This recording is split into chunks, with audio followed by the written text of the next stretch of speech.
Milching घेताय हे 5 नियम पक्के ठेवा. शेतात मिल्चिंग घालायचंय, पण चुकीचं घेतलं तर पैसा वाया जातो. चला मिल्चिंग फिल्म खरेदी करताना काय लक्षात घ्यायचं ते पाहूयात. पहिलं असं ते म्हणजेच जाडी म्हणजेच मायक्रॉन.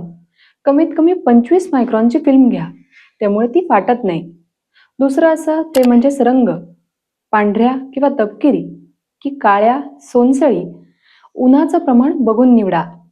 तिसरं असं ते म्हणजेच परतावा, यूव्ही वॉरंटी. कमीत कमी 6 महिने यूव्ही वॉरंटी असलेली फिल्म घ्या, उन्हात सडणार नाही. चौथं असं ते म्हणजेच छिद्र, होल पंच. फॅक्टरी प्रिंटेड छिद्र असलेली घ्या, वेळ आणि मजुरी दोन्ही वाचते. पाचवं असं ते म्हणजेच ISI ISO सर्टिफिकेटेड. विश्वासार्ह कंपनीची फिल्म घ्या, क्वालिटी हमी असते. मिल्चिंग फिल्म घेताना स्वस्तपेक्षा उत्तम निवड करा. शेती ही गुंतवणूक आहे. अशाच फायदेशीर टिप्ससाठी नक्कीच फॉलो करा पालवी ॲग्रिको. धन्यवाद.